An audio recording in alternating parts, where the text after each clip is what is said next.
Welcome, everybody, to the R&R CatCast, a fan-based podcast focusing on Montana State athletics. We're two dudes named Ryan from the state of Washington talking about our dear Montana State. We hope you enjoy.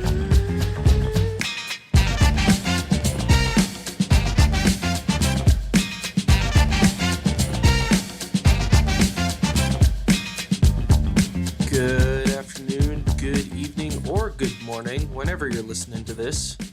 Brick Ball is back. Finally back. The long-awaited return of Brick Ball. I'm your host, Zach Levere, joined tonight by Mr. Ryan Foley. He gets to be a guest on his own podcast. He did a lot of work bringing us in every time for football. But now it's my turn to sit in the number one chair. Mr. Foley, it is a Monday night. We continue on into January. There is no off season anymore.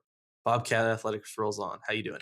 I'm doing good, buddy. I was just thinking I get to make obscene gestures to you now and try to get you off track and make you laugh during the intro. I have some work cut out for myself. I can't look at the screen. Did the wife get after you? Did she, tell you to get a haircut and shave or something? No, I did it to myself. She actually told me to keep the beard longer. I love wearing beanies. I wear a lot of beanies, especially walking to class, working. I work kind of semi outside, I guess.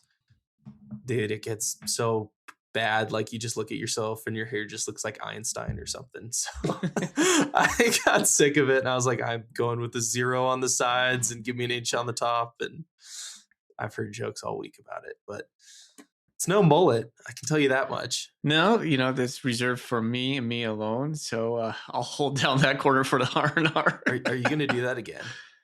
I still got a little play in the back. So yeah, I keep a little bit of it going on, but I don't know. I'm at a crossroads with my hair right now. So it just keeps getting grayer and I just don't know what to do with it. So there you go. That's where I'm at. Yeah, dude. By the way, no flag at the bookstore. I'm still looking, but you will get your flag for winning Levere's Locks. Sounds good, man. I did go there to try to pick one up, but no cigar. This is going to be the basketball show. To everybody out there, bear with us. We're going to try our best. We're not going to be super in-depth to start because we're still getting to know this team, and with what we had to do on the football side this year, it took away significantly from our basketball output, but now we are in the full swing of things. And what a year we've had. We've got both teams at the top of the big sky right now. And that is something we have not been able to say for a little bit. The women were awesome last year. The men were not awesome, to say the least. But I'm riding a Bobcat high. We just got another victory. Both teams came off another sweep.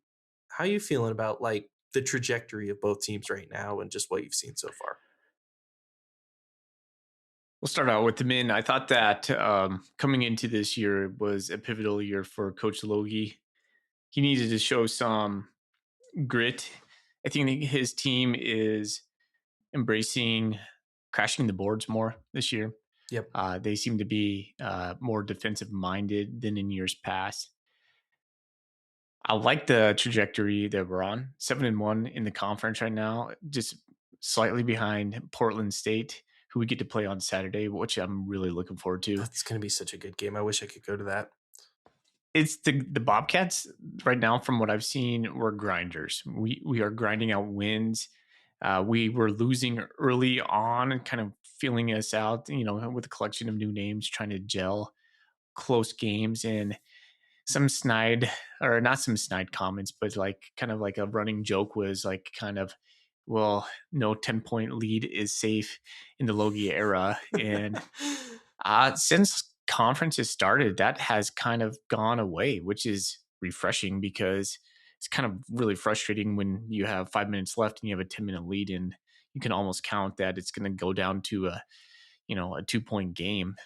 So it's good to see the Montana State Bobcats gain some momentum. It's tough at the same time to see some of our star players go out with some injuries. But yeah, I think that just kind of builds depth throughout the season. Hopefully we'll get some of those guys back. And as far as the women go, more of the same. Just like they continue to hold the mantle as the premier program in the Big Sky. Coach Binford is a class of the Big Sky as well for coaches. Yeah, I just love watching the women play because they are so relentless on defense. They play in an aggressive style ball, and if you know anything about me, listen to any of the R&R Catcast on football or basketball, you know I love defensive-minded teams and aggressive attitudes. You like aggressiveness. That's how you like your teams. I do. Um, I'll start with the men first. It's refreshing and it's nice to know who the identity of this team is, and the identity of this team is Pat McMahon and Jed Miller, Yeah. and they are the leaders. And I've said it on the football side. I haven't as much said it on the basketball side. One of the things that I personally love is that story of the guys who develop through programs.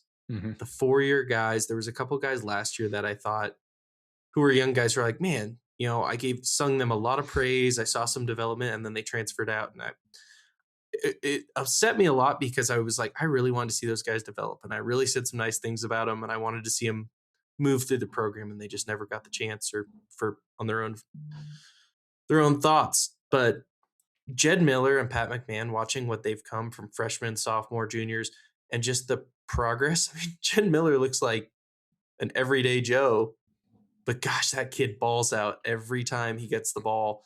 He's a rebounding machine for his size, and he's just come into his own, and that's sweet to see. And they are the leaders, they are the captains.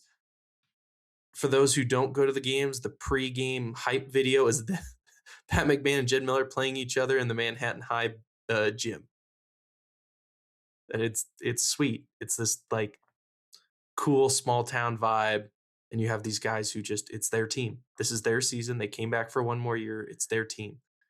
And then on the women's side, it's Sherrick's team. She's a sophomore, but everybody knows she's gonna run away with Big Sky Player of the Year. She's from Montana, and this is her basketball team. Those are two really cool things to see as these teams have captains, but they also have identity. Yeah, and it's for the first time it feels like that Jed Miller has been empowered to be the guy. To be Jed Uh, Miller. yeah, to be Jed Miller. But he has a little bit of flavor of Darius Brown to me, the way he Yeah. rebounds the ball and gets after it on the boards, which is funny because Darius's brother Davian is now playing for the Cats and one of a prolific scorer for us. Hopefully he gets better.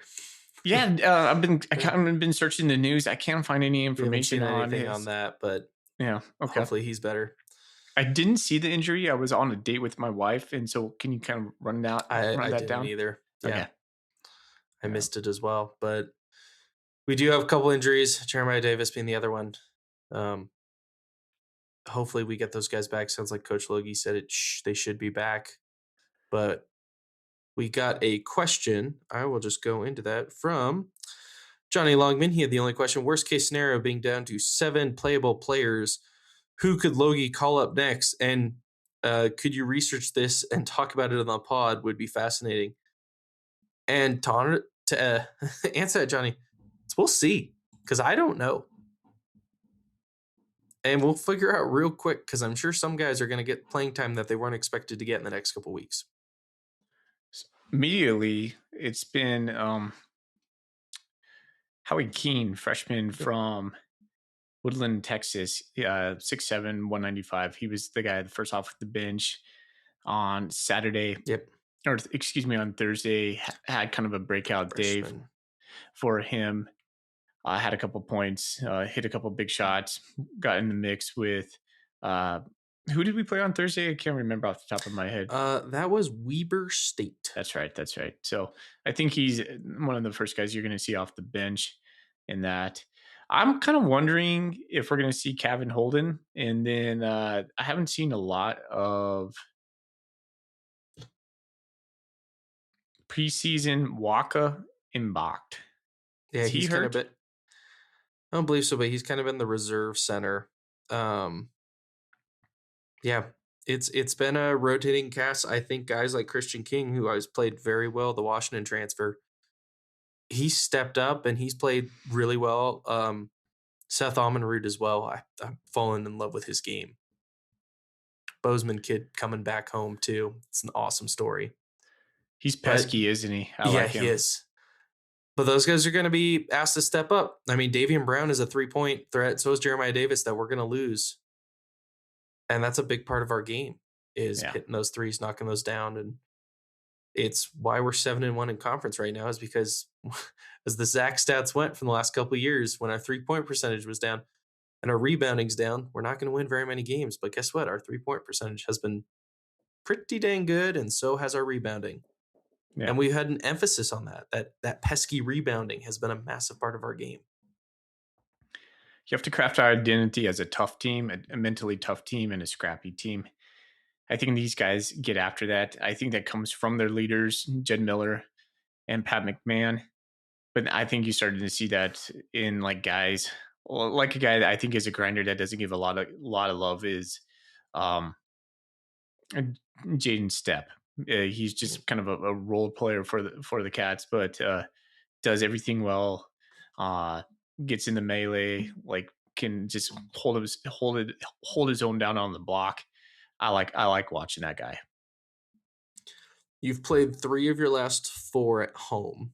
Now you go on the road. We got Sac and Portland State. That Portland State game is going to be a monster, I think.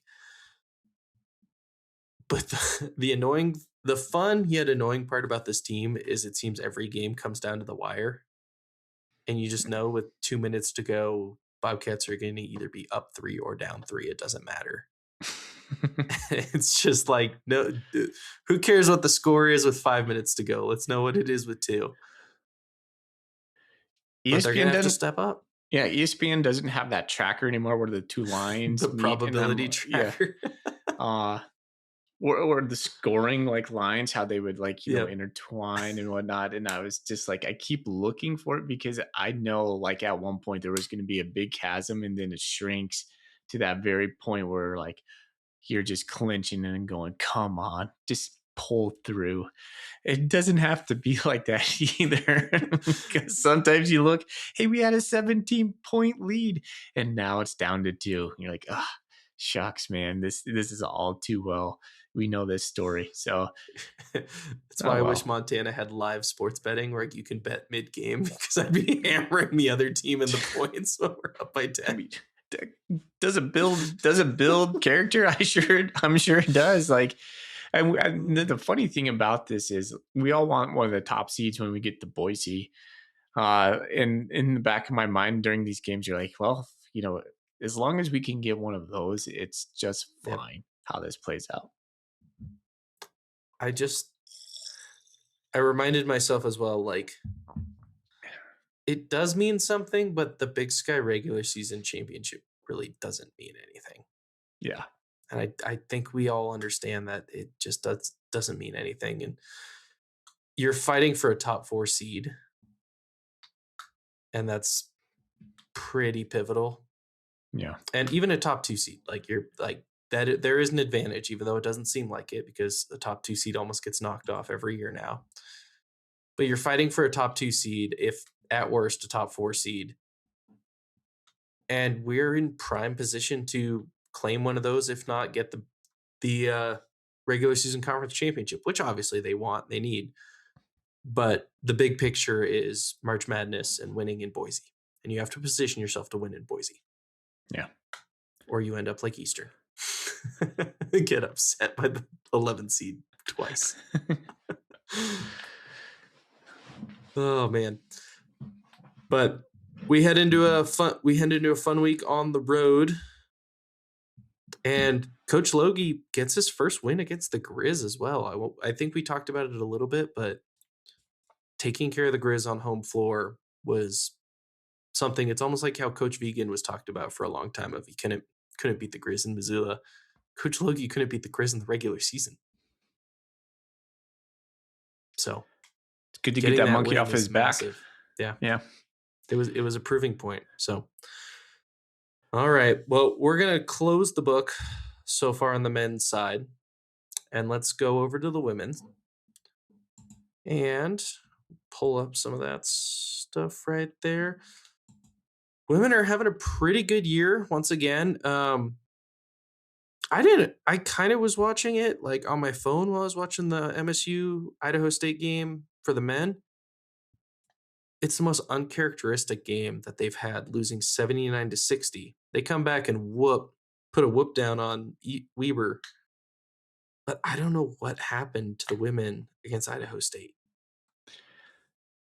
Yeah, that was a mystery. I was watching the men's Weber State game at that time, and or excuse me, the men's Idaho State game at that time, and I was out at my son's basketball practice, so I can't really comment on that. But that's not what I expected. When is the last time you saw the women lose by 19 points in conference, let alone lose in conference? Yeah. That just feels like such an outlier. So They've been just smoking everybody else, it feels like. yeah, so I'm not gonna Yeah. worry about that one too Yeah. much. When you look at uh, game around, it's just a green W, and you got that one glaring red loss right there. It does raise some questions, but good bounce back game on Saturday. Thursday night, I'm excited for this one. Little bit of a revenge factor. We talked about it a little bit before we got on here. You reminded me, and I was like, oh, that's right.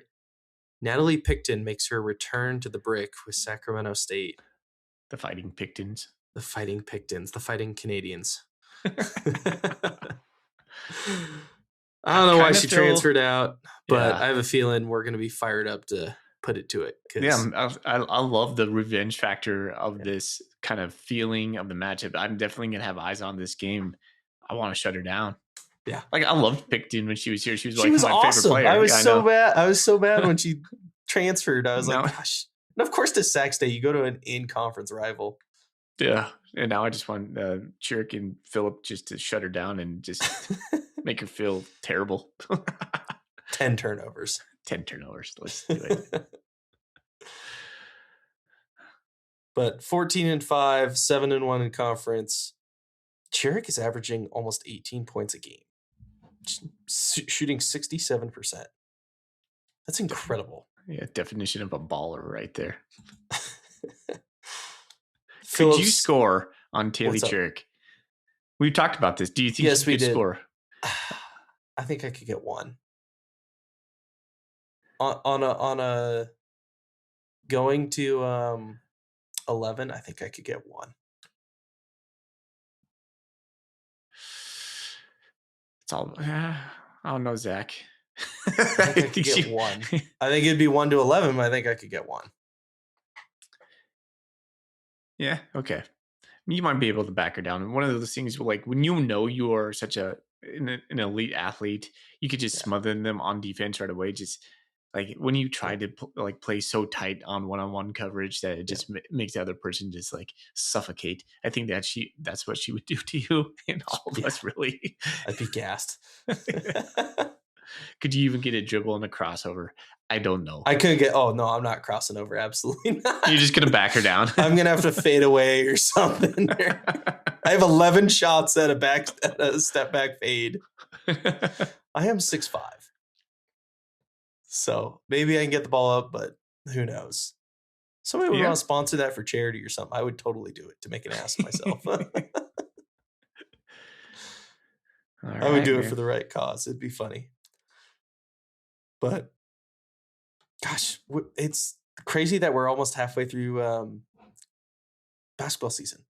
Yeah, conference plays flying by. February's right around the corner. Yeah. We got like, it's so weird because I felt that both men's and women's had less home games in the non-con. They played a lot more on the road, which was unusual from the last 2 years that I've done this. I've made a ton of the home games, and just there weren't many this year. We just played a ton, and we played a lot of really close. What was really concerning for me, especially on the men's side, was how many close games we played against good teams and we lost. Yeah. And now in conference, we're playing a bunch of close games, but we're winning. Yeah. Is that mentality of win small to win big? I guess, or you. What did we say after the football loss against South Dakota State? You got to learn to lose. Yeah. You also got to learn to win. Yeah. That's kind of how it felt. But women had it tough too. I mean, they played both the Oregon schools. They got killed by North Dakota State. They've just kind of had this weird season where when they lose big, but when they're winning most of their games by double digits. Mm-hmm. So, all right. So going forward, I would love a lot more. We're gonna start doing these every Monday. We're gonna go into a lot more questions, a lot more feedback, a lot more recap. And me and Thorny are gonna start doing a lot more Twitter questions, do that as well. As well as if you do want to sponsor the next month of the year, reach out to us. We do need a brickball sponsor. That would be awesome.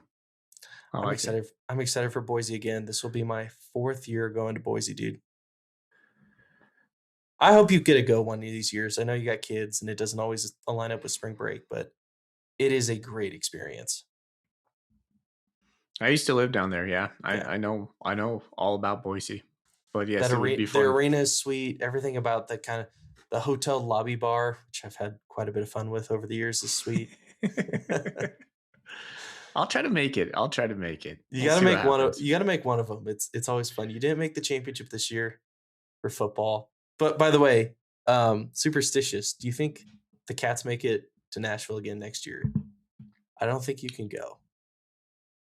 Uh, well, I'm already planning it, so You're gonna go tough luck. Yeah. because you went the 2 that you went to didn't work out, but the one you didn't go to, we won. That thought had already crossed my brain, so I didn't want to air it. But, I'll hear it.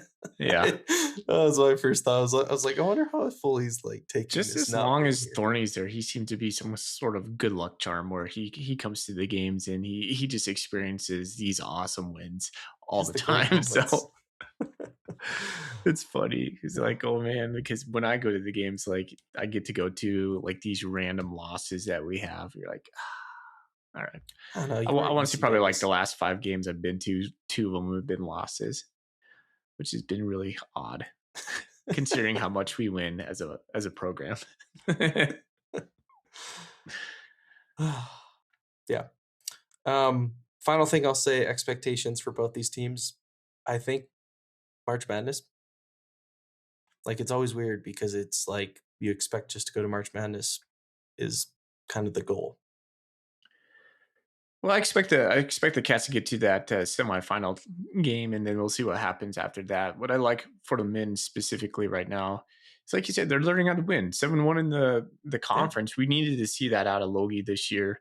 This was a prove it year for me for him, and it just seems like the boys are starting to learn how to be scrappy enough and hit shots and play good enough defense. I think the main thing this year was I've seen, just to kind of reiterate my point I made early on, is this ability to not get eviscerated on the boards. We're holding our own, getting the rebounds, offensive rebounds, and generating fast break points off of that. I did like love watching Davian Brown go off. He seems like a streaky player when he gets going.